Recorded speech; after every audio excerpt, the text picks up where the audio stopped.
को कोरोना से दूर रखना, लोगों का स्वास्थ्य ठीक रखना, जनता का तो ही इच्छा होगा कि जाके उनको नज़दीक से देखने के लिए मानते हुए कैसे रैली करेंगे, सफल रैली करेंगे, निरापद रैली करेंगे।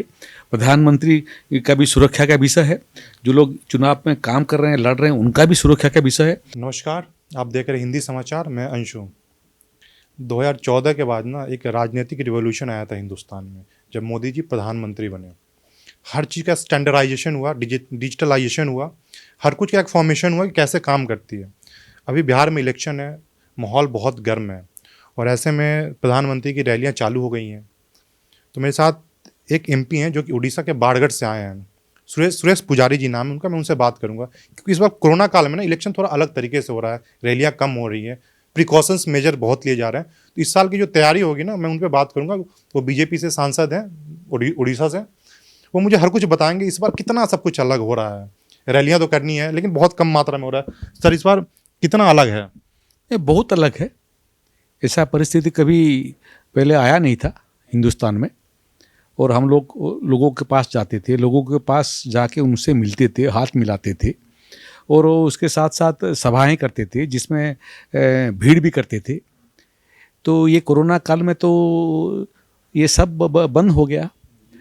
तो अभी अभी हम लोग ऐसा कर रहे हैं कि घर घर जाने के लिए कम संख्या में जा रहे हैं, घर घर जा रहे हैं। और सभाएं जो है, छोटी छोटी सभाएं से ज़्यादा हम लोग अहमियत दे रहे हैं। और प्रधानमंत्री आ रहे हैं। प्रधानमंत्री जी तो जहाँ भी जाएंगे लाखों संख्या में लोग चाहेंगे वहाँ आने के लिए। लेकिन इस बार प्रधानमंत्री जी का तो सुरक्षा विषय जो आप बोल रहे हो, वो तो एसपीजी वाले करते हैं। दिल्ली से वो लोग उनके सुरक्षा के लिए आएंगे, फिर प्रदेश का पुलिस वाले उनको मदद करेंगे। उनका सुरक्षा का विषय जितना अहमियत इस चुनाव में है, लोगों को कोरोना से दूर रखना, लोगों का स्वास्थ्य ठीक रखना, लोगों को कोरोना बीमारी फैलने से रुकना, ये भी एक विषय है। तो उसमें इस बार हम लोग ऐसा फैसला किए हैं, 12 ठो मीटिंग होगा। 3 मीटिंग आज हो चुका है और 9 ठो मीटिंग है। और 9 मीटिंग में भी हम लोग क्या कर रहे हैं, जिस जगह में मीटिंग करेंगे वहाँ जो कलेक्टर होते हैं वो लोग उसका हिसाब लगाते हैं कि सामाजिक दूरता को देखते हुए वहाँ मैदान में कितना लोग हो पाएंगे। 2 गज की दूरी जो विषय है उसको देख के हम लोग कैलकुलेशन करते हैं कि एक मैदान में कितना संख्या लोग हो पाएंगे। उसमें फिजिकल रैली होगा जहाँ प्रधानमंत्री उतरेंगे, वो लोगों को संबोधित करेंगे। लेकिन उसके साथ साथ 15, 20, 22, 25 विधानसभा को लेके जो रैली यहाँ हम लोग कर रहे हैं, एक जगह में फिजिकल रैली होगा जिसमें प्रधानमंत्री खुद आके लोगों को संबोधित करेंगे। और सभा में जो लोग आएंगे उनको सैनिटाइज करने वाला विषय है, उनका थर्मल टेस्टिंग वाला विषय है, उनको मास्क पहनाना है और 2 गज की दूरी को मेंटेन करना है। ये सब विषय हम लोग देखेंगे। बाकी जगह में विधानसभा में क्या होगा, उस क्लस्टर में बाकी विधानसभा में लोग वर्चुअल रैली में शामिल होंगे। वहाँ भी स्टेज होगा, वहाँ कई कार्यकर्ता लोग आएंगे, जनता आएंगे और वहाँ वो लोग अलग से देखेंगे। तो एक जगह में फिजिकल रैली होगा और 10, 20, 25 जगह में 40 जगह में डिस्टेंस वर्चुअल रैली होगा। दिक्कतें कितना आ रही है सर लोगों को समझाने में? लोग प्रधानमंत्री मतलब भीड़ आएगा ही, कंट्रोल करने में कितना दिक्कत? अभी तो एक आज हो गया 3 जगह, मतलब कितना कंट्रोल भीड़ को कंट्रोल? वही विषय देखिए, कंट्रोल करना सहज विषय नहीं है। आज का जो अनुभव है तो उसमें क्या होता है कि प्रधानमंत्री विश्व के सबसे लोकप्रिय प्रधानमंत्री आ रहे हैं, तो हर एक जनता का तो ही इच्छा होगा कि जाके उनको नज़दीक से देखने के लिए। तो उसमें काफ़ी दिक्कतें हैं। अलग कोई होता तो थोड़ा कम भी दिक्कत होता। तो लेकिन इसके लिए हम लोग पूरा तैयारी किए हैं, बैरिकेड वगैरह बनाए हैं। और बैरिकेड तोड़ के जैसे लोग नहीं आएंगे, उसमें सुरक्षा बल जो हैं उनका भी मदद हमें चाहिए और जनता का भी मदद चाहिए। कार्यकर्ता का लोग बीजेपी और जेडीयू दोनों का जो कार्यकर्ता हैं वो लोग भी संभाल रहे हैं। लेकिन बोलना बहुत सहज है और संभालना उतना सहज नहीं है। लेकिन आज ये कठिन परिस्थिति में भी हम लोग संभाल लिए। और आज का जो अनुभव हुआ, लोगों का जो भीड़ में आगे जाने के लिए जो कोशिश आज हमको पता चला, उसको हम लोग अभी मीटिंग करके आए हैं कि दूसरा, तीसरा और चौथा चरण में जो प्रधानमंत्री की जगह मीटिंग होगा, आज जो खामियां थी उसको हम लोग कैसे दूर करेंगे। आज क्या खामियां थी? वही जनसलाह, बहुत जगह में जनसलाह जो है, तो लोग दूर दूर से भी जहाँ छाँव उनको मिला वहाँ भी बैठ के बैरिकेड के बाहर भी लोग देख रहे थे, और लोगों को प्रधानमंत्री जी का भाषण सुनाने के लिए बहुत दूर दूर तक हम ऑडियो सिस्टम से लोगों को भाषण भी सुनाया। और आज फैसला हमने किया कि दूर दूर तक जो लोग मैदान में आना संभव नहीं होगा भीड़ रोकने के कारण, दूर दूर से भी स्क्रीन लगा के लोग जैसे देख पाएंगे, उसका भी आगे प्रबंध करेंगे हम लोग। आपको जैसे इम्प्लीमेंट किया गया, आपको बुलाया गया, आपका मेन काम, आप किस पॉइंट्स को आप देख रहे हैं? आपका मेन काम? मेरा काम तो ये है कि प्रधानमंत्री का जो रैलियां है, जिसमें इलेक्शन कमीशन का जो गाइडलाइन है और सेंट्रल गवर्नमेंट और स्टेट गवर्नमेंट का जो एडवाइजरी है कोविड-19 को देखते हुए, वो एडवाइजरी को 100% मानते हुए कैसे रैली करेंगे, सफल रैली करेंगे, निरापद रैली करेंगे। प्रधानमंत्री का भी सुरक्षा का विषय है, जो लोग चुनाव में काम कर रहे हैं, लड़ रहे हैं, उनका भी सुरक्षा का विषय है, और आम वोटर जो हैं, जो लोग चुनेंगे, उनका सुरक्षा को कैसे हम लोग 100% मेंटेन करके पूरा का पूरा एडवाइजरी को पालन करेंगे, वो देखना, मीटिंग को सफल करना और मीटिंग के साथ साथ जनता को निरापद रखना, कोरोना से दूर रखना, दोनों काम हमको देखना है। कितना आदमी का मैन पावर लग रहा है ये सब करने के लिए? देखिए, ये मैन पावर तो चुनाव में हर एक पॉलिटिकल पार्टी का जितना ताकत होता है, वो ताकत को हम लोग चुनाव में सबसे ज़्यादा इस्तेमाल करते हैं। और बिहार में भारतीय जनता पार्टी सशक्त पार्टी है, बहुत लाखों कार्यकर्ता हैं, तो ये सब संभालने के लिए और चुनाव में लड़ने के लिए और चुनाव में जीतने के लिए उनका काफ़ी तजुर्बा है, और तजुर्बा को पूरा इस बार हम लोग इस्तेमाल करेंगे। सफल सभाएं करेंगे, प्रधानमंत्री का सभा तो जरूर सफल करवाएंगे, जनता को कोरोना से दूर भी रखेंगे और चुनाव भी जीतेंगे। तीनों काम एक ही साथ करना है। अगला छपरा में आपका है, वहाँ पे तैयारी क्या चल रहा है अभी? नहीं, तैयारी चल चुका है। हर एक जगह में दिल्ली से भी जो सक्षम कार्यकर्ता हैं, जिनका ज़्यादा अनुभव है, वो लोग वहाँ आके ये मीटिंग को सफल करने के लिए डेरा डाल चुके हैं, और उसी सिलसिले में मैं भी उड़ीसा से आया हूँ ये कार्यक्रम को सफल बनाने के लिए।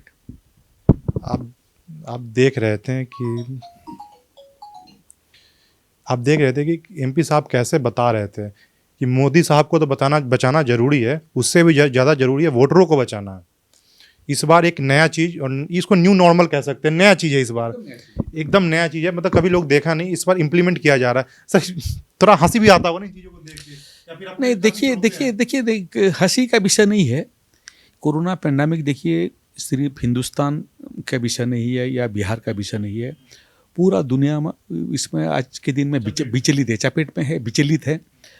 और मृत्यु संख्या जो है, चलो हिंदुस्तान में थोड़ा अलग देश के तुलना में कम है, लेकिन लोग तो मर ही रहे हैं। तो चिंता का विषय कैसे हम लोग जल्द से जल्द कोरोना से काबू पाएंगे, उसका वैक्सीन वगैरह निकलेगा, लेकिन अभी निकला नहीं है। और डेमोक्रेसी में क्या होता है, 5 साल के बाद चुनाव जरूरी है, और चुनाव को कराना है और कोरोना परिस्थिति में कराना है। उसमें सेंट्रल गवर्नमेंट का भी गाइडलाइन है, इलेक्शन कमीशन ऑफ इंडिया भी एक्सपर्ट लोगों से बात करके कैसे डूज एंड डू नॉट्स जो होता है कोरोना के समय, उसको कैसे पूरा का पूरा पालन करेंगे। उसके लिए हम लोग काफ़ी कोशिश पे लगे हुए हैं, और अभी तक हमें लगता है कि उसको पूरा का पूरा पालन करने में भाजपा सफल रहा है। आगे भी कैसे हम लोग सफलता के साथ इसको मेंटेन करेंगे, लोगों को कोरोना से दूर रखेंगे, और बीजेपी का यही मकसद रहेगा कि लोगों को कोरोना से दूर रखते हुए बिहार का जो जनता है उनको सुरक्षित रखना है, उनको हिंसा से दूर रखना है, उनको भ्रष्टाचार से दूर रखना है, और उनको अच्छा शासन आगे देना है। अंतिम शब्द में जो आपने कहा, उससे लग रहा है कि आप पूर्ण बहुमत से जीत रहे हैं। देखिए, वो कॉन्फिडेंस है ही, और मेरा यहाँ लोगों से डायरेक्ट बात हुआ, लोगों का यही कहना है कि भाई नरेंद्र मोदी जी जो हैं देश को ढंग से चला रहे हैं, और ये चाहे कोरोना का परिस्थिति हो, गरीब जनता का समस्याएं उसको समाधान का विषय हो, और गरीब कल्याण योजना हो, देश का सुरक्षा का विषय हो, आतंकवाद को निपटाने का विषय हो और भ्रष्टाचार को समाप्त करने का विषय हो, नरेंद्र मोदी जी के प्रति लोगों का इतना इतना मेरे को लगता है स्नेह है। और ये इसमें बिहार में भी जेडीयू और बीजेपी का जो अलायंस गवर्नमेंट है उसमें विकास का भी विषय है, लोगों के चर्चा में है। और सबसे ज़्यादा चर्चा में है कि कानून व्यवस्था जो है, एक समय लोगों से सुना में, एक समय था बिहार छोड़ दीजिए, राजधानी पटना में भी शाम को निकलना मुश्किल था, इस क्षेत्र में वो चीज़ था लोगों का कहना है। और आज के दिन में रात 12 बजे भी पटना में कोई महिला एकदम बेझिझक कोई काम होगा तो घर से निकल सकती है। वो एक समय में नहीं था। कानून व्यवस्था है, विकास का व्यवस्था है। और बिहार का लोग ये चाहते हैं कि डबल इंजन होना चाहिए, दिल्ली में मोदी जी का सरकार और बिहार में बीजेपी का सरकार होना चाहिए। आखिरी सवाल सर, आप उड़ीसा से आते हैं, उड़ीसा भी थोड़ा पीछे है, बिहार भी थोड़ा पीछे है, आप वहाँ से आके यहाँ काम कर रहे हैं, अभी कितना अलग लग रहा है दोनों राज्य? देखिए, ऐसा है कि एक समय उड़ीसा गठित होने से पहले हम लोग सेंट्रल प्रोविंस में थे, जिसमें बिहार और बंगाल का पार्ट और उड़ीसा, हाँ, तो बिहार के साथ उड़ीसा का संपर्क बहुत पुराना संपर्क है। और उड़ीसा में भी बहुत आबादी जो है बिहारी आबादी है। और जो जिस क्षेत्र से मैं चुन के आया हूँ लोकसभा में, वहाँ तो बहुत सारे बिहारी आबादी हैं।